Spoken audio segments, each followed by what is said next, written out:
Quero saudar a todos com a graça e a paz do Senhor Jesus, desejando a bênção do Senhor na sua vida, na sua família, e crendo naquilo que nós temos ouvido aqui da boca do pastor. Essa situação vai passar. Na hora do Senhor, tudo vai passar. Tenhamos esperança, tenhamos confiança na obra do nosso Deus, no governo do nosso Deus. Quero convidar você, por gentileza, a abrir a palavra de Deus na segunda carta do apóstolo Pedro, capítulo 3.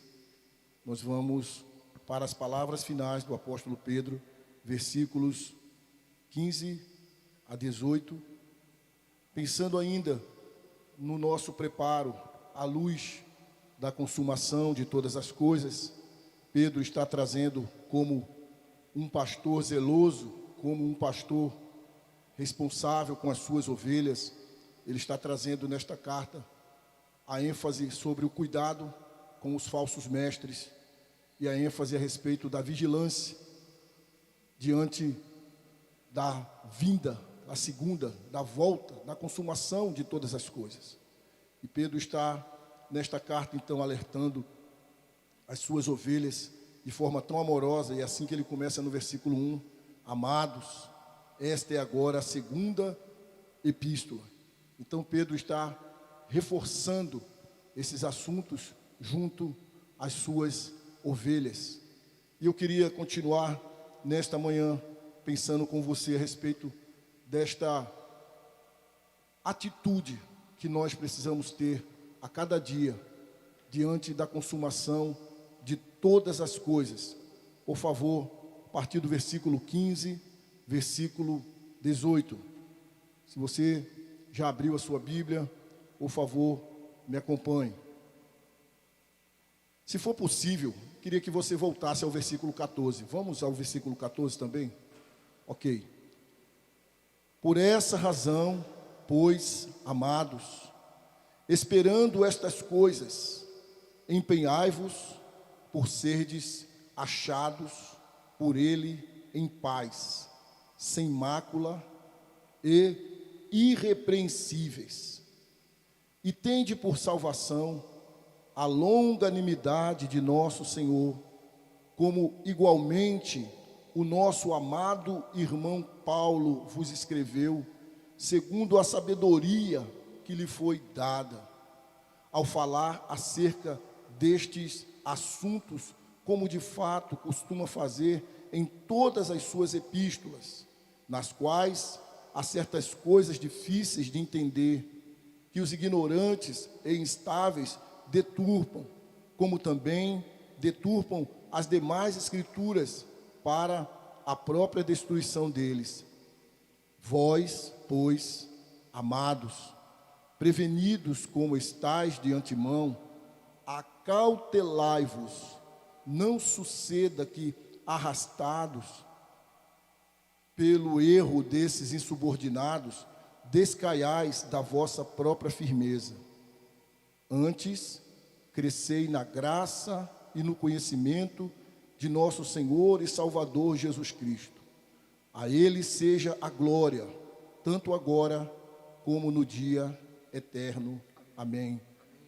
Pai, nós oramos mais uma vez a Ti, já agradecendo pelo tanto que já fomos abençoados aqui nesta manhã, por tudo que o Senhor já operou, realizou aqui nesta manhã. E agora, Pai, que estamos com o Santo Livro aberto, queremos pedir o auxílio indispensável e incomparável do Teu Espírito, Senhor, para que a Tua palavra, ela alcance guarida no nosso coração, ela venha criar raízes, ela venha dar frutos na nossa vida, ela venha nos moldar a semelhança do caráter do Senhor Jesus e nos preparar para a vida que traz glória para o Teu nome.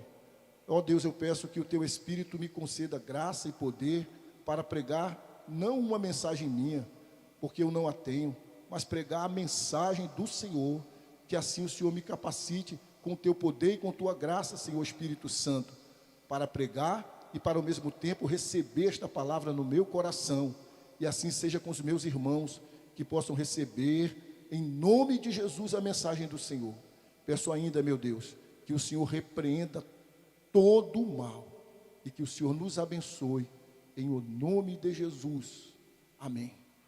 Veja, queridos, que o apóstolo Paulo, agora caminhando para as suas palavras finais, ele reitera aqui no versículo número 14, diante de tudo que ele já havia falado anteriormente, ele inicia dizendo: por essa razão, diante de tudo que já falei, diante de tudo que eu mostrei para vocês que está para acontecer, por esta razão, de forma amorosa, o apóstolo Pedro diz: por essa razão, pois, amados, esperando estas coisas. Que coisas? O fim, a consumação, a volta do nosso Senhor.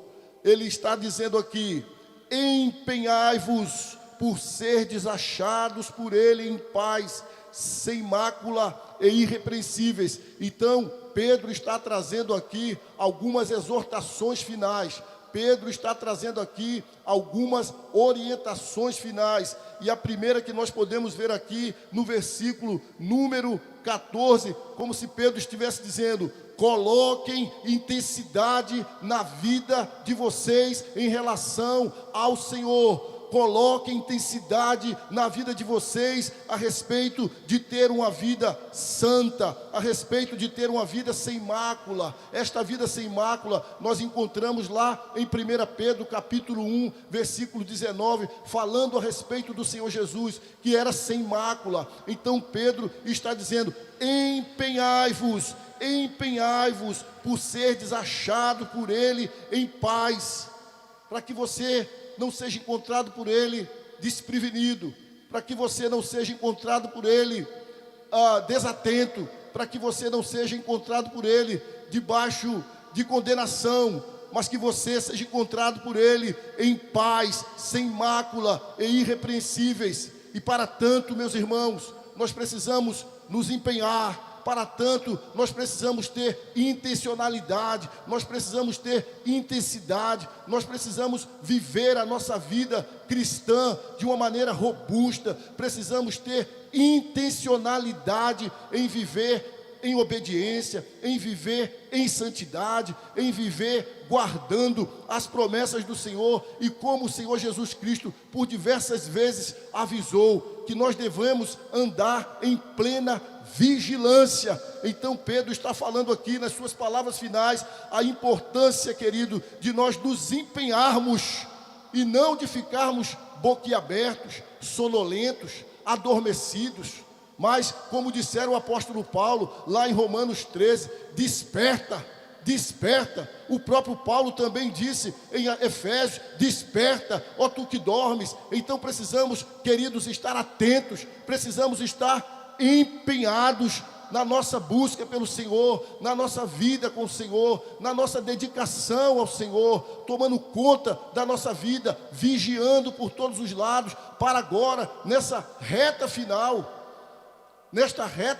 e é final mesmo, não viermos a vacilar, mas estarmos atentos. Por essa razão, pois, amados, esperando estas coisas, e eu penso no que nós dissemos semana passada: você está esperando estas coisas, você está anelando o fim das coisas, você está aguardando com santa expectativa no seu coração a volta do nosso majestoso Senhor, a volta do nosso majestoso Rei. É isso que tem tido prioridade no seu coração, tem sido um desejo de prioridade no seu coração, a volta do nosso Senhor. Precisamos ter cuidado para que não sejamos distraídos, queridos, pelas situações deste mundo, pelas situações do dia a dia, tantas coisas que nos cercam, tentando tirar o nosso foco, tentando tirar a nossa atenção daquilo que é prioritário, daquilo que é mais importante para nós. Nós estamos passando por um período de readaptação, vamos dizer assim, onde pessoas estão tentando voltar a um estilo de vida mais caseiro, ainda que seja por força, ainda que seja por um decreto. As pessoas estão mais em casa, estão reaprendendo a lidar com os cônjuges, reaprendendo a lidar com os filhos, estão aprendendo, mesmo que à força, a se aquietar, a parar, porque estávamos vivendo em uma situação quase insana, de corre-corre, de atividades múltiplas, de tarefas múltiplas, sem aquele tempo precioso para analisarmos, para pensarmos, para fazermos ou tirarmos algumas conclusões da nossa vida. Então é preciso que nós possamos aproveitar, mesmo diante de uma situação tão caótica, possamos tirar proveito para que aprendamos a analisar a nossa vida e pensar a respeito, principalmente, de como estamos levando a nossa vida de fé. Quantas pessoas, antes disso, estavam só cumprindo um papel religioso de vir na igreja no domingo, e durante a semana era aquela correria louca. E Deus então, como eu tenho dito, colocou a mão na engrenagem do mundo, fez parar todas as coisas, para que nós possamos parar e pensar. É tempo de nós pensarmos a respeito do como temos tratado a nossa vida com Deus. E Pedro está dizendo, impense por ser encontrado por Ele em paz, sem mácula e irrepreensíveis, em uma vida santa, em uma vida sem mancha, em uma vida sem sujeira, em uma vida desassociada do mundanismo, em uma vida desassociada da carnalidade, do pecado, ser encontrado por Ele, sem mácula e irrepreensíveis. Coloque intensidade, querido, no cuidado da sua vida com Deus. Coloque intencionalidade em viver uma vida santa, em viver uma vida pura.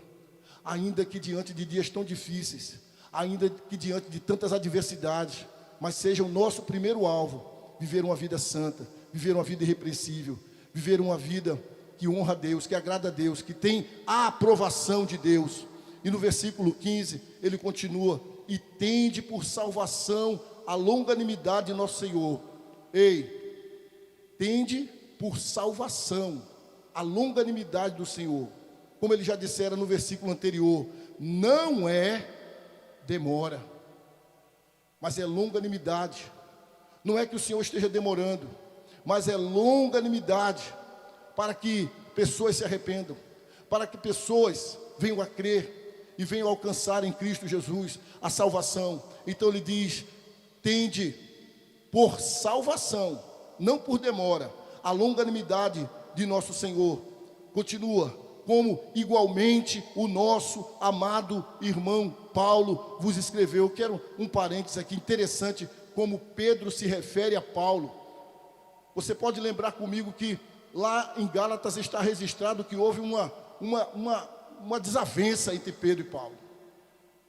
Pedro já um vulto da igreja, como Paulo também, dois líderes da igreja, mas tiveram ali um entreveio, eles tiveram uma discussão fortíssima, mas Pedro mostrando o quê?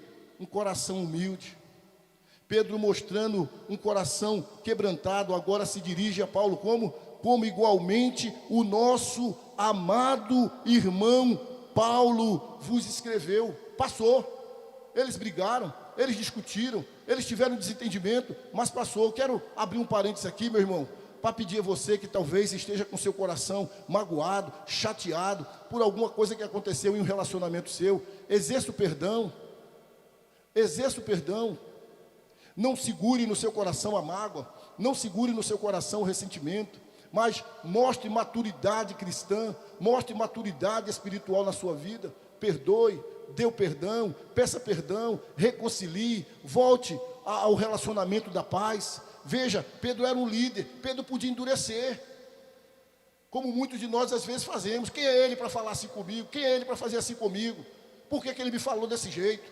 Não, Pedro está mostrando aqui humildade, Pedro está mostrando aqui um coração transformado, em relação àquele Pedro lá atrás, aquele homem bruto, aquele homem valente, aquele homem que logo soltava uma palavra. E Pedro está aqui afirmando com esta colocação dele, como igualmente o nosso amado irmão Paulo vos escreveu. E outra coisa, segundo a sabedoria que lhe foi dada, Pedro reconhece que Deus tinha capacitado Paulo com uma sabedoria diferenciada. Que Deus tinha capacitado Paulo com a sabedoria diferenciada. E isso não fazia de Paulo melhor do que Pedro, nem de Pedro pior do que Paulo. Pelo contrário, eles não eram adversários, eles eram companheiros de batalha, de luta, lutando pela mesma causa. E Pedro humildemente reconhece, Paulo é diferenciado. E não havia nenhum problema de Pedro reconhecer isso. Paulo é diferenciado, Deus deu a ele uma sabedoria de escrever de uma maneira fantástica, espetacular. E ele continua dizendo: ao falar acerca destes assuntos, como de fato costuma fazer em todas as suas epístolas, nas quais há certas coisas difíceis de entender, que os ignorantes e instáveis deturpam, como também deturpam as demais escrituras, para a própria destruição deles. O ponto que eu quero tocar aqui, irmãos, é: conheçam as escrituras, se dediquem às escrituras, para que você não seja enganado até mesmo com alguns que costumam distorcer, deturpar a escritura. Paulo foi vítima disso, quando Paulo traz ali a doutrina da justificação em Romanos, capítulo 5, quando chega no capítulo 6, o que os mal intencionados disseram? Já que é assim, já que a graça é abundante sobre o pecador, então vamos pecar ainda mais, para que a graça se faça presente ainda mais, ou seja, deturpando aquilo que Paulo estava ensinando. E Paulo diz: de maneira nenhuma, de maneira nenhuma. Então Paulo por muitas vezes foi vítima de que pessoas distorcessem a palavra que ele trazia, a palavra de Deus, como em 1 Coríntios capítulo 15, as pessoas distorcendo acerca da ressurreição. E Paulo então argumenta todo o capítulo 15 falando sobre a ressurreição de Cristo. Em 2 Tessalonicenses capítulo 2, quando as pessoas estavam afirmando, dizendo assim: Paulo disse que Jesus já voltou, e Paulo faz toda uma argumentação para dizer: eu não disse isso. E em tantas outras situações, onde a palavra que Paulo trazia, os mal intencionados traziam deturpação. E é interessante que ele está dizendo aqui, queridos, que nós precisamos considerar esta palavra, que nós precisamos conhecer esta palavra. E como é interessante da parte de Pedro, que já no primeiro século comparava e considerava os escritos de Paulo com os escritos do Antigo Testamento, ou seja, asseverando que as palavras de Paulo eram sim palavra de Deus, já no primeiro século. Então, eu e você precisamos nos deter com cuidado, com o coração aberto, com mente aberta e conhecer as Escrituras. Diz o texto sagrado do Antigo Testamento, através do profeta Oséias: o meu povo está sendo destruído porque lhe falta o conhecimento. Precisamos conhecer a Escritura, precisamos lê-la com humildade, coração aberto, oração, dependência do Espírito Santo, para que possamos de fato e de verdade conhecer a mente de Deus, conhecer a vontade de Deus, não sermos iludidos pelos perversos que tentam se distorcer a palavra de Deus, como está dizendo aqui o apóstolo Pedro: ao falar destes assuntos que de fato costuma fazer em todas as suas epístolas, nas quais há certas coisas difíceis de entender. Ora, querido, precisamos ler a Escritura com oração, com quebrantamento, com humildade, na dependência do Espírito Santo, e reconhecendo também que há algumas coisas difíceis para entender, e isso não é motivo para você parar, não é motivo para você se humilhar ainda mais diante de Deus, buscar a sua graça, e no devido tempo, se você tiver que entender aquela situação, você vai entender, mas não é para você parar, é para você continuar a leitura. O próprio Pedro está dizendo aqui: há certas coisas difíceis de entender, mas aquilo que é de fato, de verdade, essencial, é claro para que nós possamos entender. É claro para que nós possamos entender. E ele continua dizendo que, aproveitando-se disso, ignorantes e instáveis deturpam, como também deturpam as demais escrituras para a própria destruição deles. Ó, querido, como nós precisamos aproveitar esse tempo e nos debruçarmos sobre a Escritura para conhecer a palavra de Deus, para conhecer o caráter do nosso Deus. Quantos crentes têm perdido essa oportunidade preciosa de se debruçar sobre o livro, não por uma questão apenas de intelecto, mas sobretudo por uma questão de afinar a nossa vida ao Senhor, para conhecer mais do nosso Senhor, para que nós possamos amá-lo, para que nós possamos adorá-lo. Precisamos conhecê-lo cada vez mais, até porque como nós vamos amar quem nós não conhecemos? Então precisamos conhecer mais desse Deus, e nós conhecemos mais desse Deus através da leitura da sua palavra. E é uma ordem de Pedro aqui, para que dentro daquele contexto, aquelas pessoas tivessem prevenção, cuidado contra os falsos mestres. Elas precisavam conhecer de fato, de verdade, a palavra de Deus. Então, diante desta consumação do fim de todas as coisas, querido, primeiro, nós possamos nos empenhar, colocar intensidade em uma vida sem mácula, em uma vida irrepreensível. mas que nós possamos buscar conhecer a Escritura Sagrada. Uma pergunta: como tem sido o seu relacionamento com a Palavra de Deus? A Palavra de Deus é para ser lida sistematicamente. A Palavra de Deus é para ser lida cotidianamente. A Palavra de Deus é para ser lida por inteiro. Nós não podemos fazer com a Palavra de Deus algo que muitas pessoas fazem, de escolher textos que elas acham mais agradáveis, e a escolher textos que elas acham mais fáceis de ser compreendidos. A Palavra de Deus é a Palavra de Deus, de Gênesis a Apocalipse. E a Palavra de Deus, ela é um todo, ela é uma história, e nós precisamos lê-la completamente. E eu quero motivar você a ler a Escritura todos os dias, ler um pouco, ainda que você não tenha hoje esse hábito, mas crie esse hábito. E peça a Deus: Senhor, coloca no meu coração amor pela sua palavra, disposição para ler a sua palavra. Me dê, Pai, poder no Espírito Santo para ler a sua palavra. Pessoas, às vezes, que estão há anos na igreja, e quando o pastor anuncia para ela abrir em determinado livro, ela tem uma tremenda dificuldade. Deixa eu dar uma dica para você: aproveite esse tempo que está sobrando e tire alguns minutos do seu dia e leia o índice da sua Bíblia. Vai lendo o índice e vai buscando memorizar a ordem dos livros, para que quando você estiver no culto e o pastor disser: abra em Salmos, abra em Oséias, abra em Miqueias, abra em Naum, você possa ir diretamente para aquele texto, ou pelo menos se aproximar. É um absurdo quando, por exemplo, a pessoa abre em Tito, a pessoa está lá em Êxodo. Então precisamos, queridos, para o alimento da nossa fé, para robustecer a nossa vida espiritual, conhecer esta palavra. Olha o que o Senhor Jesus Cristo disse em Mateus 22, 29. Errais, não conhecendo as Escrituras e nem o poder de Deus. Então há uma ordem de Deus para que nós possamos conhecer as Escrituras, para que nós não sejamos iludidos pelos falsos mestres, iludidos por aqueles que lançam essa mesma palavra para trazer heresias perniciosas. Eu fico pensando de quantas pessoas nos nossos dias têm ouvido as pregações, por exemplo, da igreja presbiteriana, tem ouvido aqui o pastor Gemarque, tem ouvido no YouTube o Augusto Nicodemos, tem ouvido o Hernandes Lopes, mas às vezes essa mesma pessoa ouve alguns pregadores que pregam situações completamente diferentes. Então há que se ter um discernimento, querido, daquilo que nós estamos ouvindo. Há que se ter um filtro das pregações que nós estamos ouvindo e compará-las com a verdade da Bíblia. Não é porque a pessoa está falando de Deus que nós vamos receber tudo aquilo no nosso coração. Nós precisamos ter discernimento. E a nossa orientação, à luz do texto de Pedro, é: conheça as Escrituras, leia as Escrituras, se debruce sobre as Escrituras, aprenda das Escrituras, para que você possa praticar e para que você possa estar guardado contra os falsos mestres. E ele continua, versículo número 17, ele diz: vós, pois, amados, prevenidos como estáis de antemão, acautelai-vos, ou seja, cuidado, não suceda que, arrastados pelo erro desses insubordinados, descaiais da vossa firmeza.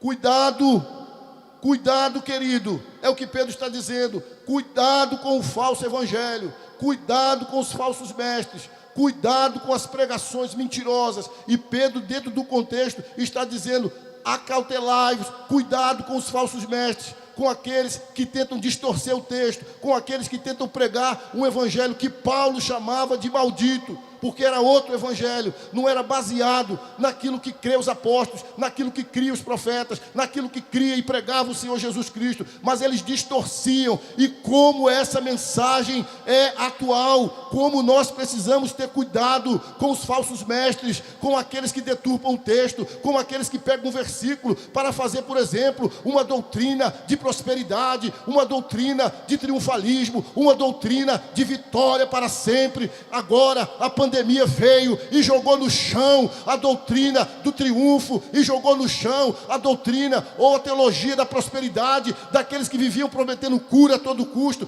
cura a todo custo. Agora a pandemia jogou no chão essa teologia. E quantos têm sido enganados, queridos, por essa teologia? de que Deus tem que curar, de que Deus tem que fazer, de que sou filho de Deus, eu não posso ficar desempregado, eu não posso passar apertos, eu não posso passar apuros, que Deus é esse, que é grande, que é poderoso, que pode fazer o que quer e me deixa passar por isso. Tem sido esta a pregação dos falsos mestres nos dias atuais.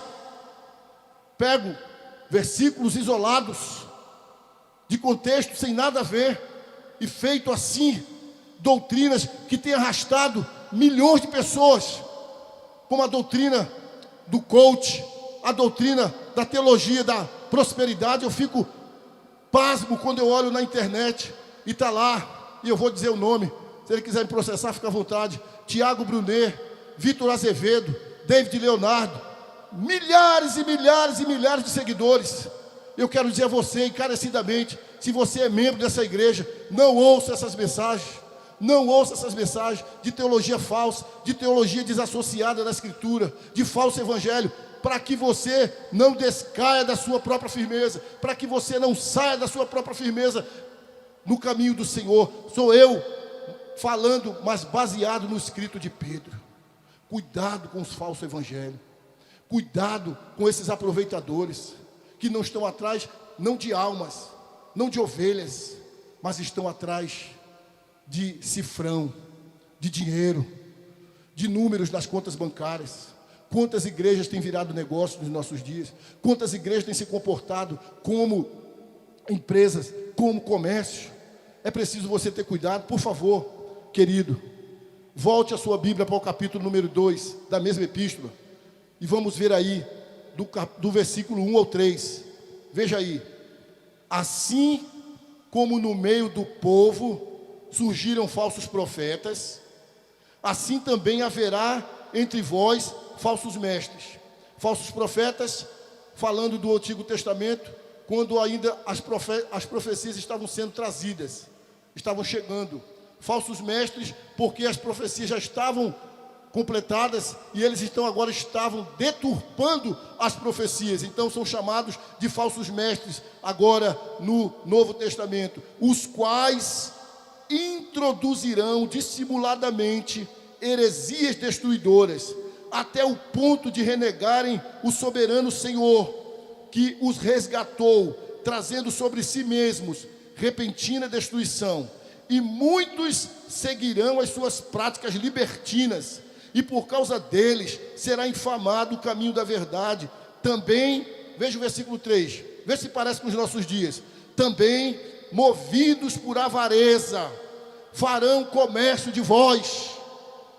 Farão comércio de vós. Igreja que tem comercializado a fé, igreja que tem brincado com as almas, falsos mestres, onde as igrejas são lotadas, cheias de heresias.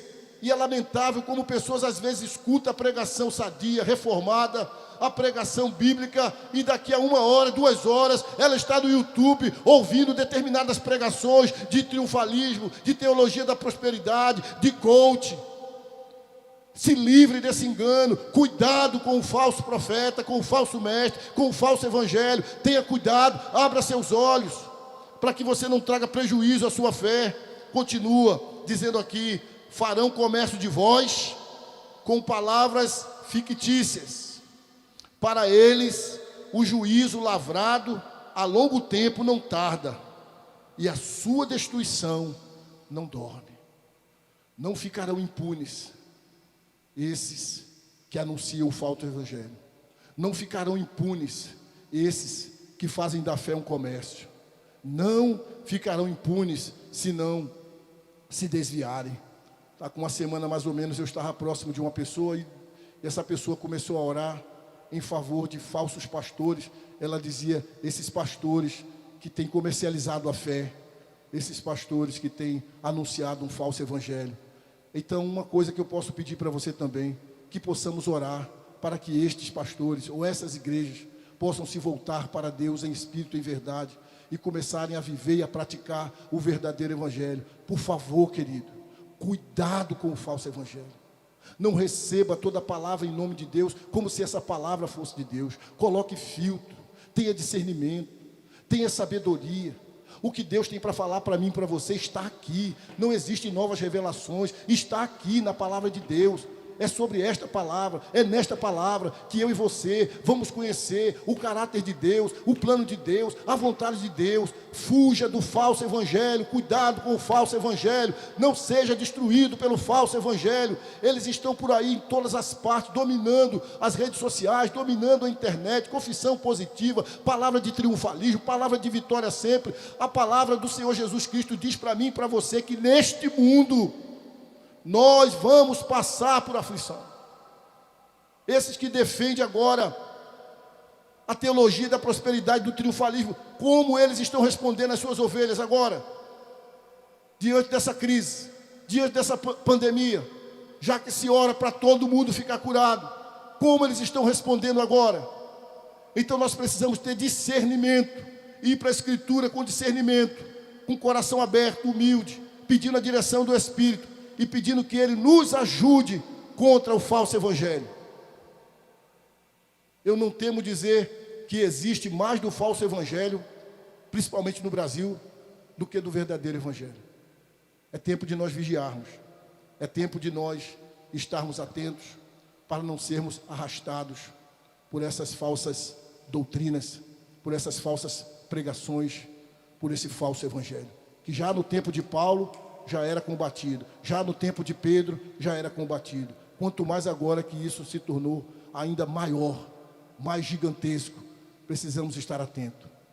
Então Pedro está caminhando para o final e dizendo: olha, coloque intensidade na sua vida de santidade, na sua vida de busca a Deus, na sua vida de sem mácula, sua vida irrepreensível. Olha, conheça as Escrituras, olha, cuidado com o falso evangelho. E ele continua agora, versículo número 18, dizendo: não somente isso, antes crescei na graça e no conhecimento de nosso Senhor e Salvador Jesus Cristo. A Ele a glória, tanto agora como no dia eterno.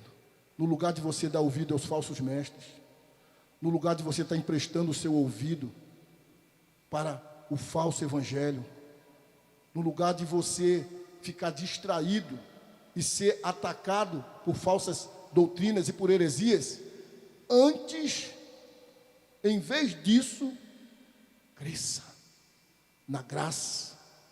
Você agora está na esfera da graça, a sua vida agora está na esfera da graça. Então cresça, expanda, desenvolva, avante, aumente a sua comunhão com Cristo. Se utilize dos meios de graça, querido, para você crescer na graça do nosso Senhor Jesus Cristo, mas não só na graça, crescer no conhecimento do nosso Senhor Jesus Cristo, da sua obra, do seu caráter, do seu plano, dos seus propósitos. Não veja Jesus Cristo apenas como Salvador, mas como o governador total desse mundo, como soberano, o plano que Ele tem na história. Então é crescer na graça e crescer no conhecimento, é esse equilíbrio, é serviço, é adoração, é fé, obras, é luz, é fogo, é esse equilíbrio, é crescer na graça e crescer no conhecimento. Só graça é misticismo, só conhecimento é racionalismo. Então Pedro está trazendo para nós esse equilíbrio de crescermos na graça e de crescermos no conhecimento do nosso Senhor, aprendermos mais do nosso Senhor, não só o conhecimento, vamos dizer assim, intelectual, empírico, mas o conhecimento da experiência, da vivência, de estarmos mais próximos do nosso Deus, de querer agradá-lo mais, de conhecê-lo mais, de falar mais dele, de anunciá-lo mais, de conhecer o seu plano, de conhecer a sua vontade, de conhecer a sua obra de uma forma global, geral, em toda a terra, nos prostrarmos diante desse Deus e dizer: Senhor, eu quero mais de Ti, quero conhecer mais de Ti, ou seja, mais intimidade com Deus. Investir o nosso tempo nesse processo de crescimento na graça e de crescimento no conhecimento do nosso Senhor Jesus, para não ficarmos aí comendo mosca, para não ficarmos aí com a boca aberta, para não ficarmos aí engolindo qualquer coisa, como se tudo fosse de Deus, porque falou de Deus, porque abriu a Bíblia. Existem pregações que eu não sei como as pessoas conseguem ouvir, que o pregador abre o texto, fala, lê o texto, sai do texto, abandona o texto, nunca mais volta para o texto, e no final você fica se perguntando por que ele leu esse texto, e quantas pessoas ali na frente, e você olha lá, 500 mil visualizações, 250 mil visualizações, Irmãos, vamos estar atentos para o evangelho verdadeiro, o evangelho que nos alerta, o evangelho que diz que nesse mundo nós vamos passar sofrimento, que nesse mundo nós vamos ser perseguidos, que nesse mundo nós vamos passar dias maus, mas esse mesmo evangelho diz que o reino de Deus será tomado por esforço. Esse mesmo evangelho diz para mim e para você, querido, que a vida cristã, a vida espiritual, ela não se dá num spa, ela se dá num campo de guerra, se dá numa batalha espiritual. Até para isso Paulo diz: tomai toda a armadura de Deus. Precisamos ter noção do que nós estamos envolvidos. A vida espiritual não se dá no spa.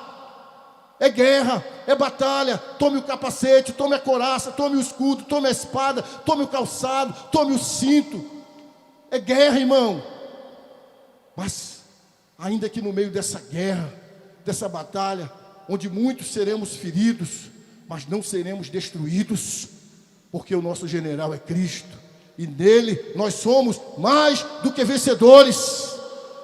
Chegaremos lá, estaremos lá, se permanecermos firmes e se nos dedicarmos a uma vida irrepreensível, sem mácula, a uma vida de conhecimento da Escritura, a uma vida que tenha cuidado com o falso evangelho, a uma vida que procura crescer dia após dia na graça e no conhecimento do Senhor Jesus. E Pedro, depois de trazer essas exortações, ele conclui com uma doxologia dizendo: a Ele seja a glória, tanto agora como no dia eterno. Aleluia. A Ele, a Jesus, que veio, foi à cruz, morreu, ressuscitou, está à direita do Deus Pai. A Ele a honra, a glória e o louvor eternamente. E esse mesmo Jesus que foi assunto aos céus, um dia voltará para buscar a sua igreja. Que eu e você sejamos encontrados sem mácula, em paz e em uma vida irrepreensível, debruçados sobre a Escritura, correndo, fugindo do falso evangelho e crescendo dia após dia na graça e no conhecimento do nosso Senhor e Salvador Jesus Cristo. Eu concluo: viver para a glória de Deus é o propósito da nossa vida. Esse é o plano, vivermos intencionalmente para a glória de Deus, com conhecimento e prática de sua santa palavra, e rejeitando o falso evangelho, crescendo na graça e no conhecimento do Senhor Jesus, até o dia eterno, quando estaremos para sempre com o nosso Deus e Pai. A pergunta: você anseia esse dia? Você anseia esse dia, quando estaremos para sempre com o nosso Deus e Pai? Você sonha com este dia? Você anela este dia? Você está se preparando para esse dia? Jesus voltará. Prepare-se e vivam cada dia para a glória de Deus. Aquela música de homem joelho, eu estava pensando em outra. Fique à vontade. Jesus voltará. Eu e você precisamos nos preparar. O tempo de dormir já passou. Desperta, acorda, vigie, em nome de Jesus. Quero terminar com as palavras do Senhor Jesus. Livro de Lucas, capítulo 21. Por favor, leve a sua Bíblia para Lucas 21, do 34 ao 36. Quero terminar com as palavras do Senhor Jesus. Deus abençoe a sua vida. E você que está conosco, que ainda não entregou a sua vida ao Senhor Jesus, você precisa fazer isso urgentemente. Reconheça-o como Senhor e Salvador da sua vida, e no dia eterno você estará com Ele para sempre. Lucas 21, do 34 ao 36. Acautelai-vos por vós mesmos, para que nunca vos suceda que o vosso coração fique sobrecarregado com as consequências da orgia, da embriaguez e das preocupações deste mundo. e para que aquele dia não venha sobre vós repentinamente como um laço, pois há de sobrevir a todos os que vivem sobre a face de toda a terra. Vigiai, pois a todo tempo, orando, para que possais escapar de todas estas coisas que têm de suceder, e estar em pé na presença do Filho do Homem. Que Deus nos abençoe.